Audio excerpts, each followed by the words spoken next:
అదే RTV app వార్తల్ని క్షణాల్లో చదివే అవకాశం ఉంటుంది. ఒక న్యూస్ పేపర్, ఒక టెలివిజన్ ఛానల్ మీ చేతుల్లో ఎప్పుడూ ఉంటాయి. ఉమ్మడి నిజామాబాద్, ఉమ్మడి మెదక్, ఉమ్మడి కరీంనగర్, ఉమ్మడి ఆదిలాబాద్ జిల్లాల ఏదైతే పట్టభద్రుల ఎమ్మెల్సీ, టీచర్ల ఎమ్మెల్సీలకు సంబంధించి ఇప్పటికే అభ్యర్థులను ఖరారు చేసింది బీజేపీ పార్టీ.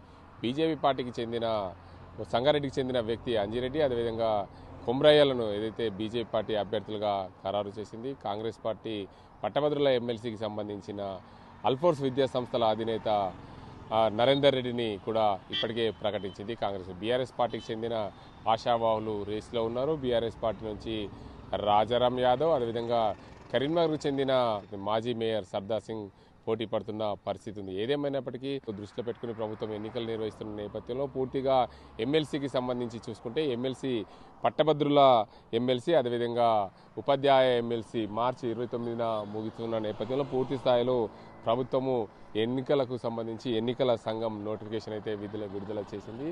ఏదైతే నోటిఫికేషన్కు సంబంధించి పూర్తి స్థాయిలో ప్రభుత్వము ఎన్నికల సంఘం నోటిఫికేషన్ విడుదల చేసిన నేపథ్యంలో ఇప్పటికే నిజామాబాద్, ఆదిలాబాద్, కరీంనగర్, మెదక్ జిల్లాలకు సంబంధించి ఫిబ్రవరి 3న నోటిఫికేషన్ విడుదల కానుంది. అదేవిధంగా ఫిబ్రవరి 27 తేదీన పోలింగ్, మార్చి 3న ఓట్ల లెక్కింపు జరగనుంది. ప్రధాన పార్టీలకు సంబంధించి చూసుకుంటే అభ్యర్థుల ప్రక్రియ ఇప్పటికే పూర్తి చేసింది.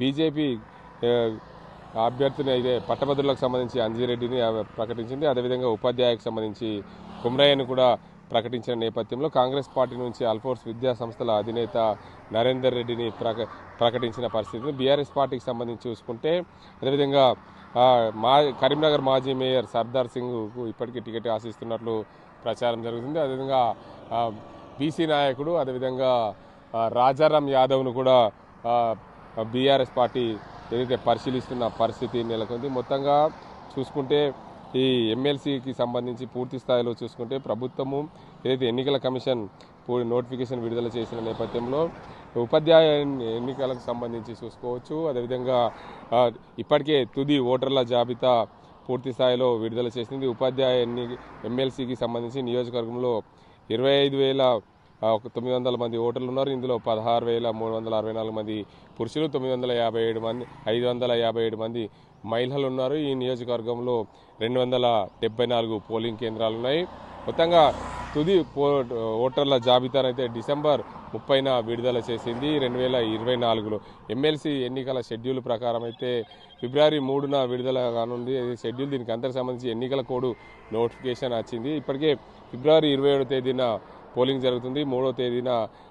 మార్చి 3వ తేదీన ఓట్ల లెక్కింపు జరుగుతుందని చెప్పి రాష్ట్ర ఎన్నికల సంఘం అయితే దీనికి అందరికి సంబంధించి నోటిఫికేషన్ అయితే విడుదల చేసింది. మరోవైపు మెదక్, అదేవిధంగా నిజామాబాద్, ఆదిలాబాద్, కరీంనగర్ ఉమ్మడి జిల్లాల పట్టభద్రుల ఎమ్మెల్సీకి సంబంధించి చూసుకుంటే ఓటర్ల జాబితా డిసెంబర్ 30 తారీఖు నాడు ఓటర్ల జాబితా విడుదల చేసింది. ఇందులో పట్టభద్రుల నియోజకవర్గంలో చూసుకుంటే 4 ప్రధాన జిల్లాలకించి 3,41,313 మంది ఓటర్లు ఉన్నారు. ఇందులో 2,18,060 మంది పురుషులు ఉండగా 1,23,250 మంది మహిళలు ఉన్నారు. 3 ట్రాన్స్జెండర్లు కూడా పట్టభద్రుల నియోజకవర్గంలో ఉన్నారు. ఇందులో 499 పోలింగ్ కేంద్రాలు ఉన్నాయి. దీనికి అందరికి సంబంధించి ఫిబ్రవరి 27న పోలింగ్ జరుగుతుంది, 3న ఓట్ల లెక్కింపు జరుగుతుంది. ఏదేమైనప్పటికీ పూర్తి స్థాయిలో ఎన్నికల కమిషన్ నియమ నిబంధనల ప్రకారమే ఈ ఓటర్ల జాబితాకు సంబంధించి పూర్తి స్థాయిలో విడుదల చేసింది.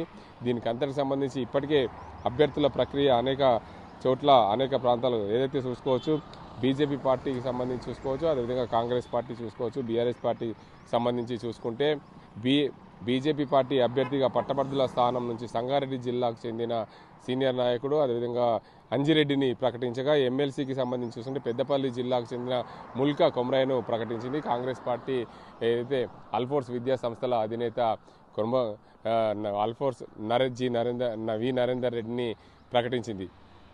ఏదేమైనప్పటికీ బీఆర్ఎస్ పార్టీ ఇంకా అభ్యర్థుల ప్రకటనలో ఇప్పటికే కొంచెం వెనుకబడిందని చెప్పొచ్చు. బీసీ నాయకుడు, ఉద్యమ నేత రాజారాం యాదవ్ కూడా పేరు పరిశీలిస్తుంది బీఆర్ఎస్ పార్టీ. అదేవిధంగా కరీంనగర్ మాజీ మేయర్ సర్దార్ పేరును కూడా పరిశీలించనున్న నేపథ్యంలో పూర్తి స్థాయిలో ఎమ్మెల్సీకి సంబంధించి చూసుకుంటే పట్టభద్రులు, అదేవిధంగా ఉపాధ్యాయ ఎమ్మెల్సీలకు సంబంధించి పోటీ అయితే తీవ్రంగా ఉంది. ప్రధాన 3 పార్టీల మధ్య పోటీ ఉండనుంది. దీనికి అంతకు సంబంధించి ఇటు బీజేపీ, కాంగ్రెస్, బీఆర్ఎస్ పార్టీలకు సంబంధించిన అభ్యర్థులు ప్రధానంగా పోటీ పడుతున్నారు. ఈ నెల 27న ఏదైతే ఫిబ్రవరి 27న ఓటింగ్ ఉంటుంది. మార్చి 3న కౌంటింగ్ ఉండే దిశగా ఎన్నికల సంఘం నోటిఫికేషన్ అయితే విడుదల చేసింది. ఎవరికి వారు అభ్యర్థులను ఏదైతే ఓటర్లను మననం చేసుకునే దిశలాగా ఇప్పటి నుండే ఎవరికి వారు వారి ఓటర్లను ఐకమత్యం చేసేందుకు, ఓటర్లను పూర్తి స్థాయిలో వారి వలలో వేసుకునేందుకు ప్రయత్నాలు సాగుతున్నాయనే చెప్పొచ్చు. ఇది ఇక్కడ పరిస్థితి. కెమెరా అజీంతో గంగారెడ్డి, RTV నిజామాబాద్. మరిన్ని వీడియోస్ కోసం ఛానల్ ని సబ్స్క్రైబ్ చేయండి. లేటెస్ట్ అప్డేట్స్ కోసం వాట్సాప్ ఛానల్ ని ఫాలో చేయండి. అండ్ లింక్ డిస్క్రిప్షన్ లో ఉంది.